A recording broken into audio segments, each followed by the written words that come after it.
balancing, just an update. We did announce like 4 updates upon the already mentioned new pools. I think we're there, although we may continue to look for updates here or there. These might be included in our overall pool votes. They may not, because they're more small adjustments. But what we really want to see overall is, a high weighting to Harmony One, since that's our main partner. That's where we are built upon. And then probably next to that, or second to that, Avalanche, who's our second real partner and our first expansion partner. And then we have a good distribution of like blue chip tokens, major tokens, stable coins, and others, with a more smaller allocation to a few projects. And maybe we'll see a bit more projects come on with the voting mechanism. But I just want to hedge there a little bit. We're going to have some clear guidelines on what type of new project could even be considered for a vote. If you have thoughts as a community, curious to hear them, but we're thinking minimum market cap and probably days traded on Harmony as well, because we want to protect all involved from potentially, investing, being incentivized to buy a project that isn't fully vetted or has trading history. So that's the overall new pools and pool balancing update. On focus items outside of that, we're focused on building the business. You can build vertically by adding additional features, like our dev team and creative and others have constantly been working on with our established roadmap with new quests and down the road land, PvP, and others.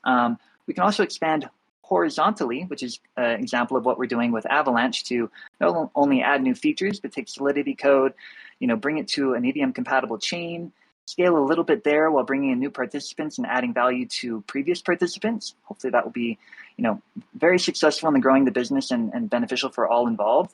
There's kind of a third direction as well. I don't know if vertical and horizontal, I don't know if it's a Z-axis, like in your face or what you want to call it. But as we're building this, I'll use the word metaverse. I hope that isn't a bad thing. I think a lot of people see what we're building as kind of a metaverse. It's kind of a buzzword right now.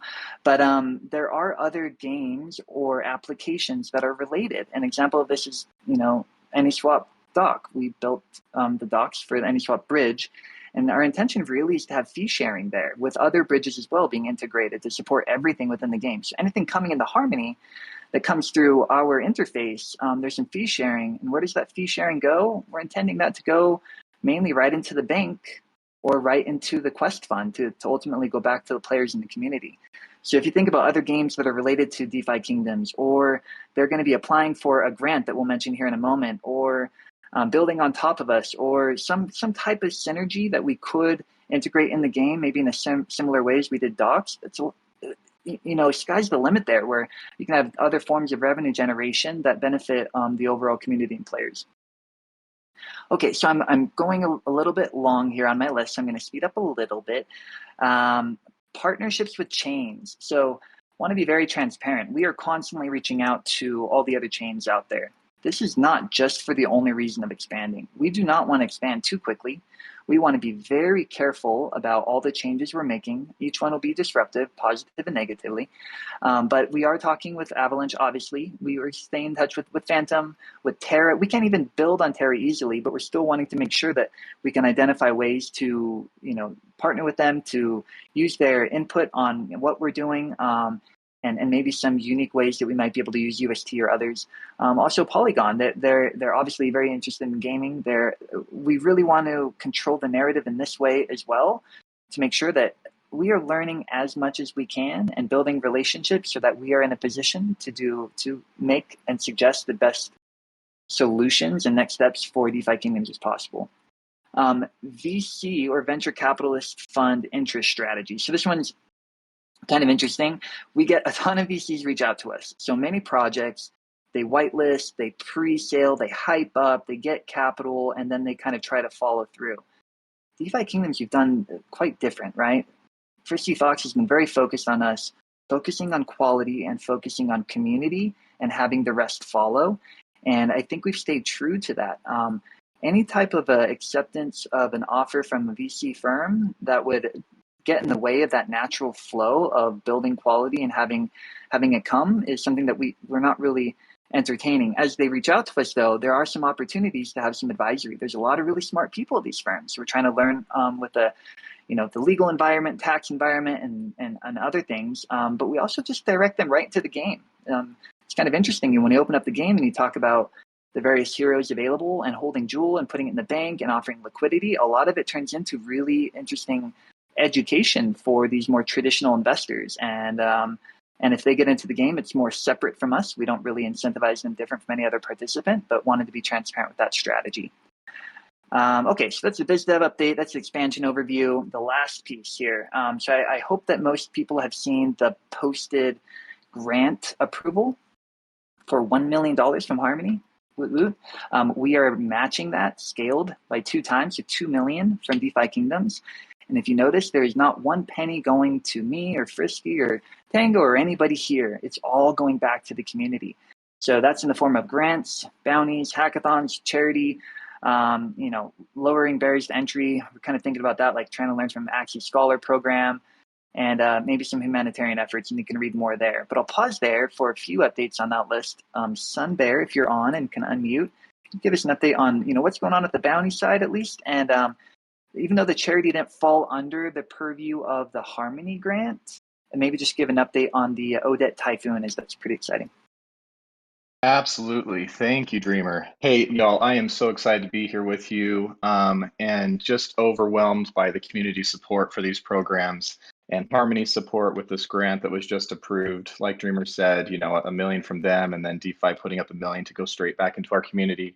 We kind of hit the ground running. We really wanted to jump in, even though we haven't created the whole structure of how all this is going to work, but we're working on that. But we jumped in by creating a bounty for a transaction history report generator, because we know all of our community want something that can pull together all these transactions into a compiled area to really help them either with taxes or their own finances and everything. And we had an overwhelming over 170 participants jump into this hackathon-like bounty. And so they are engaging with each other on Discord and learning from each other, learning from our team. And we're about to be able to see some of those product submissions. And we're going to show those all to you all, to the community. We're going to go as a team, we're going to choose which ones are really meeting the needs and the standards that we set out there. And then the community is going to rank order them as a vote to see who our winners are, and then be able to utilize those things. So really exciting, big response to that, and lots more to come in that area, especially in the area of grants, where a lot of a bulk of our allocations are going to come from that Harmony agreement and grant. We're going to put it back into grants that are coming in and suggestions that are coming from you, the community. And then the other piece is this charity drive that we've done, this fundraising.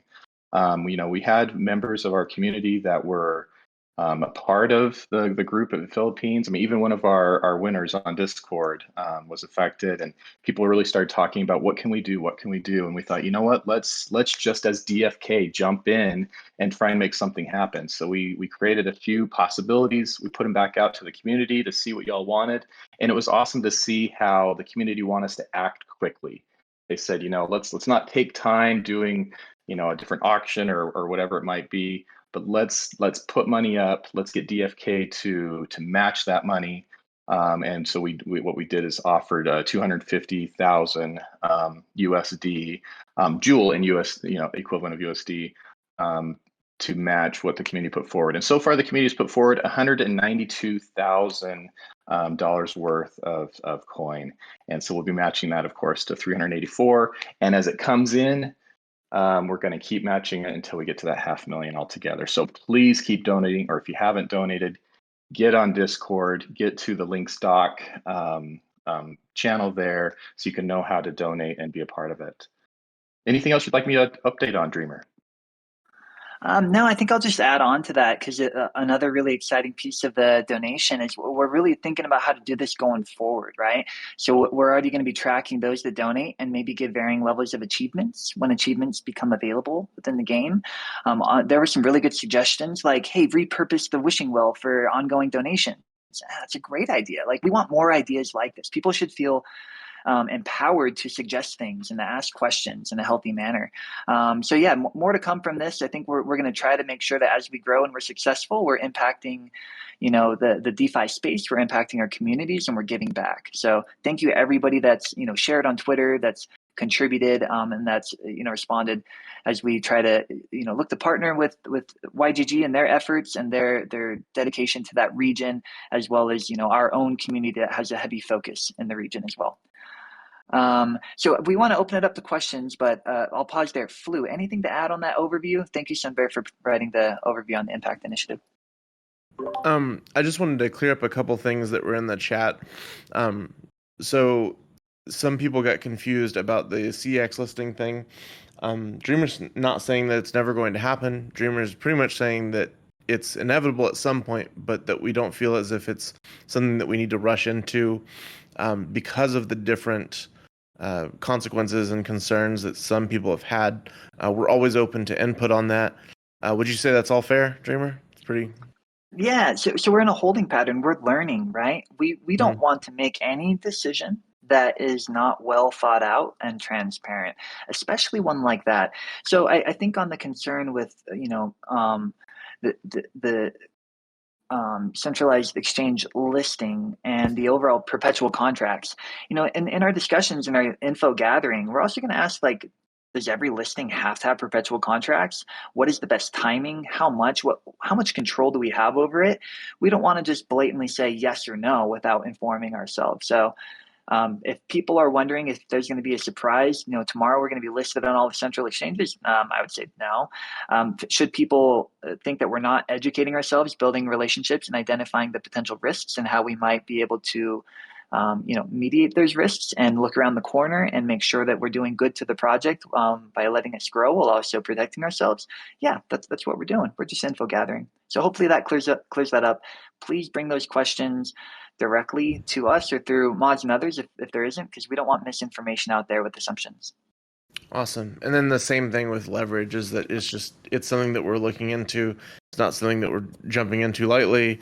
And a lot of it is concerned with, safety of assets. So not only do we encourage everyone to do your own research and everything like that, but we're trying to go ahead and protect people as much as we can from a institutional point as well. However, I think that was about it. Did you want to go ahead and open it up for questions, Dreamer? I know that Zeno, Yep. You're the man for this part. Yeah, we will all pause and hand it back over to Zeno to moderate. Sounds great. All right, eHumanist. Hopefully I said that right. I'm going to invite you on stage for you to ask these guys a question. We can hear you. Yeah, did not expect that. I have a quick question. I'm just looking at the chart and I'm wondering what happened on December 16 with the transparent volume. I just can't wrap my head around it. Just want to make sense of it if you guys could. Which chart? Just on the nomics.com website. Can you drop a link in Voiceless? I mean, this is probably going to be something that's going to be too much to go over in one thing. It may be a data collection issue. Is it something that's across multiple different charts? I believe so. Okay. Yeah, we'll follow up on that. All right, so are you asking specifically on volume? What happened on that date in terms of a spike in volume? Is that the question? No, it's the volume essentially disappeared. It's probably a data quality issue. So we can look into what drove that, but I don't think we'll have the answer here live. I appreciate it. All right, Excel the DJ. We're going to bring you up on stage next. Hey guys, good question. If I purchased a bunch of heroes and for questing based, and we move on to the expansion, I kind of heard it in the beginning. Am I going to have the opportunity to bridge my heroes over to sell on the new expansion, or are they going to be limited? Yes. So that's the exciting part of the expansion. So it's going to really deepen the tokenomics and the utility of all the assets we have today. So if we think about the phased approach of the expansion, starting with kind of a founder, phase where it's really only single staking, then into the garden, then announce heroes, maybe summoning, and a tavern, and then later on quests and so on. So if you have heroes here and a tavern opens in, when I say here, I mean Serendale, and a tavern opens in Crystal Vale, you're going to have two separate taverns going. There's going to be some opportunity to see which heroes are listed where, and to bridge them over and potentially rent or sell them there could be very interesting to somebody holding a lot of heroes today. And in addition to that, when like quests go live, there might be some similarities in the quest utility, and there might be some unique resources as well that will have different kind of economies for. So it'll be kind of like an import-export feeling, so to speak, where you'll be able to bridge your heroes, quest them, gain resources that might be unique, or even list heroes in a tavern where there could be different floors or different prices. Does that answer your question? Yeah, that's amazing. So somebody who comes in new and buys, let's say, a floor hero just to get into the game so they can participate in questing, they'll still have an opportunity for profit later on, perhaps, even regardless of how the hero prices fluctuate. Yeah, we don't really set prices on anything, right? I think all of the prices, the utility, the speculation is set by the players. It's true like supply and demand at its finest without much manipulation. So we'll kind of see how the expansion and growth adjusts and changes all of that. So I'm not going to say whether one way or the other the value will go X or Y direction, but for sure, ability to bridge over, potentially rent or sell or summon in the different realms. That's great, guys. Thank you so much. Thank you. Trade, welcome to the stage. Go ahead and ask your question. Cool. Thanks, guys. So I had two hopefully really quick questions. The first was any chance we could get an incentivized, even an incredibly low APR gardening pool for jewel and gold? Sometimes even selling 2 jewel worth gets you like a 6% price issue on the exchange. And the second was prior to the launch of Crystal Veil, do you think we'll have an auction function, like a timed auction with bids, etc., for the heroes to prevent bot sniping between the two? There's a big arbitrage opportunity. I think bots could really destroy that for the common player. That's all I got. Yep, great question. So gold to jewel, I think as gold is still like in its infancy and in the eventual rollout of mining and essentially providing much more supply of gold, we'll start to see a couple options. I think right now there's just not a lot of gold out there for us to even have an effective gold to jewel pool. It's a great idea to potentially have it in the future, and it's something that we'll definitely consider. The auction functionality, I think that this is, when I hear auction, I'm thinking like Diablo 3 auction where you can set a minimum bid or like a buy now and then people can bid up and down. If you still have the buy now, you still have the bot issue that you're talking about. But if you don't have that, if it's purely bid, it may or may not solve that. I think people are always very creative. We'll just have to keep an eye out for it. So I can say that auction functionality is in the works and being considered. I can't say when or where that fits in the overall priority, especially relative to the timing of their release there. We do have a lot of time, though, until we're at that phase of the expansion. So I'd say more to come. But everything you said, I think, is on the minds of Frisky Fox and the devs and the entire team. Awesome. Hopefully that's enough clarity for you. Yeah, thank you. All right, DeFi Zealot, go ahead. Hey, thanks a lot. I think you guys are doing an amazing job. So thanks for that for the DeFi community. My question was more around when I try to invite friends, right? And they see the price tag of a hero, they're like, no, I don't have that to get in. So I heard some rumors about like some things that you guys are doing to make it easier for the barrier for entry. Other things that people can do instead of going through heroes or something like that. Can you guys speak to that in terms of how can we get greater adoption for people who don't have as much funds? Yeah, I think when we see the price of jewel going up, everybody is happy, and then you go to summon and you're like, oh man, that's expensive, right? So double-edged sword a bit. But as we develop, there's really going to be a place for everybody. That's the plan. One of the things we're trying to learn, again, we're in that holding pattern, collecting information. Axie's program they call the Scholar program is quite interesting, right? Because it does have an ability for somebody that maybe owns certain assets and maybe more than they can handle themselves or don't have the time to, allow others that can't afford it to use them and maybe share the overall profits. That's something that we're looking into. I've actually invited some people through Discord just to be, share their views. Those that have been involved in Axie and that program, share their views and what's wrong with it. We don't want to just copy it. we want to make it way better. It seems like there's a lot of flaws with that approach. So we're trying to learn to make sure whatever we choose is a much better option. What we don't want to do is just necessarily come out and be like, all right, now the summoning cost of everything is like a third. Have fun, because that actually is disruptive to the overall value of everybody's assets today. Although it may lower the barriers to entry, we need to find other solutions to do that doesn't break or betray the value that people have perceived in these assets and paid good money for. And again, invite other thoughts. There is a lower barriers to entry section of our approved grant proposal with Harmony on maybe even building out some way of like scholarship in a different form of helping certain individuals get into the game that isn't scalable to the same degree of like the scholar program, but we are thoughtful about it. So that's the answer we have now. Please give us ideas. Please share your opinions and views in any way that is appropriate and healthy. Excellent. Thanks. All right, I'm about to unmute Ogre. We're already past time. I'm going to hold these guys hostage for just another few minutes. We'll just take 2 or 3 more questions. Ogre Abroad, you're on.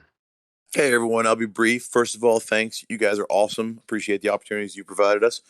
You mentioned a few times providing feedback. On the Discord, I see some support channels, but no real good feedback channel, or I haven't noticed a forum. I've bugged a few of you in DM, and sorry for that. But is there a way you guys want to be collecting feedback from us? Is there an organized way that we can be helping out? Appreciate it. I hear you giving feedback on how we should be collecting feedback. I like it. I think that a dedicated channel would be interesting. Really, we have great suggestions channel. Yep. That actually does exist. Yeah, so there's the channel that exists. I don't know how heavily it's being used. I think we could probably look to market that a little bit more, Flu, and maybe have dedicated resources look into that. I'm sure we already have that, but we could ramp it up. We also have great mods that are passing on pretty much every risk concern that comes through. Good suggestions. People in my inbox all the time by Bolon and others. People reach out directly to Flu, Pyth. So I think we're trying to stay very well connected, but maybe there are ways that we can make it a little bit more standardized, or at least utilize the channel that Flu already mentioned to have it be more central rather than things coming through like Twitter and Discord and mods and everything. Does that answer your question? Okay. I'm not sure if that suggestion channel is public. I don't see it on the Discord server. I see support channels for each of the 2 kingdoms, but no suggestion channel. That might be why you guys aren't seeing much action through there. Also, what's suggested in there, possibly incentivize it if you're not seeing a lot of feedback coming in. Maybe once a month, pick the best feedback and give some sort of prize or something like that.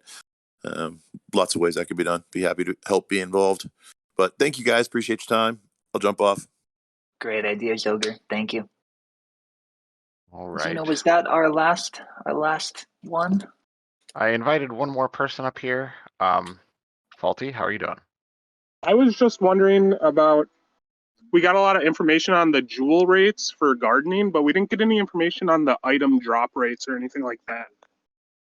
Okay, that's a good question that we can source to those. We are not owners of the mechanics there, but we'll report back on that and just say there's a request to understand the drop rates a little bit more. Fair question. Okay, thank you. No problem. Appreciate it so much. Yeah, that's basically what we have time for now. I'm going to pass the mic off to Dreamer and then the rest of the team for any final comments. Go ahead, guys.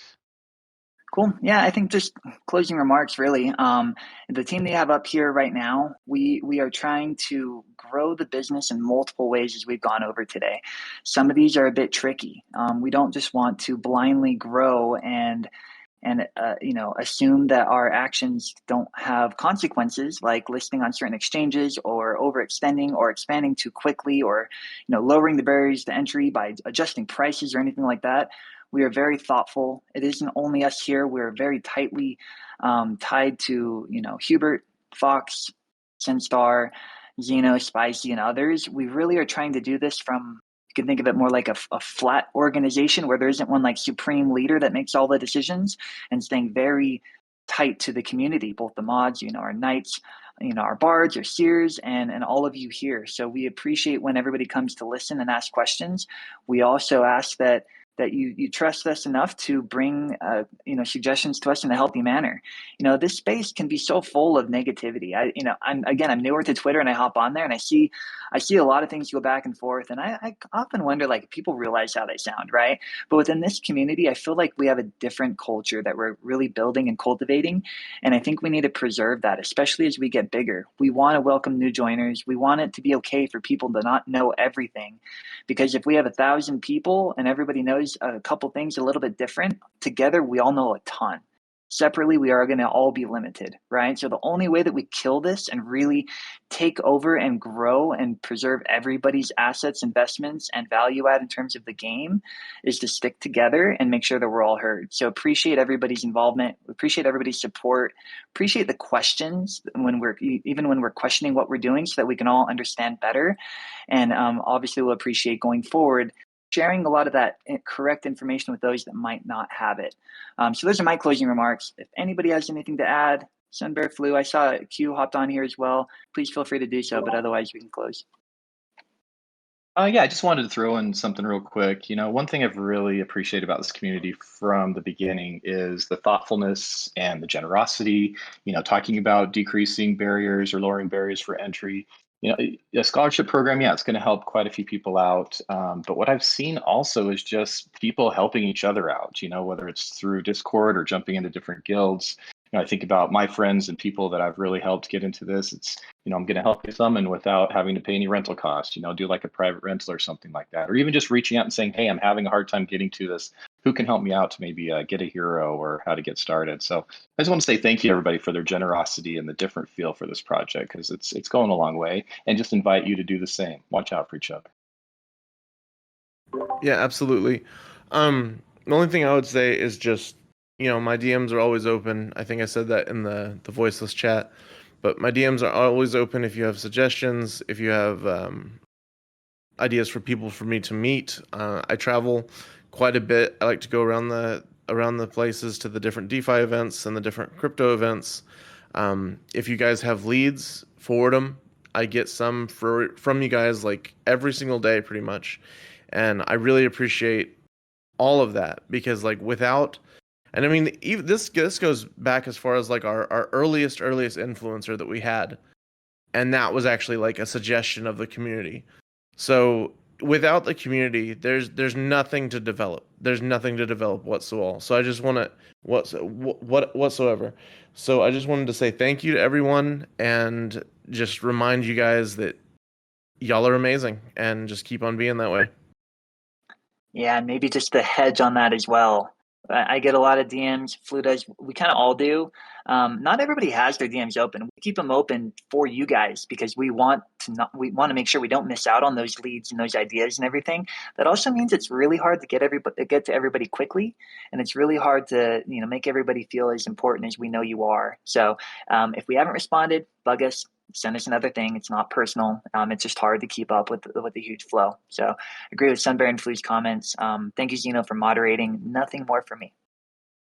All right. Thank you so much, guys, for your time, for spending that time with us and hearing us out. I think that about wraps us up. So we're going to conclude. This will be our last AMA for 2021. We're all really stoked and excited for what the next year is going to bring. And we hope you're all here for us on this ride. Thank you so much, everybody.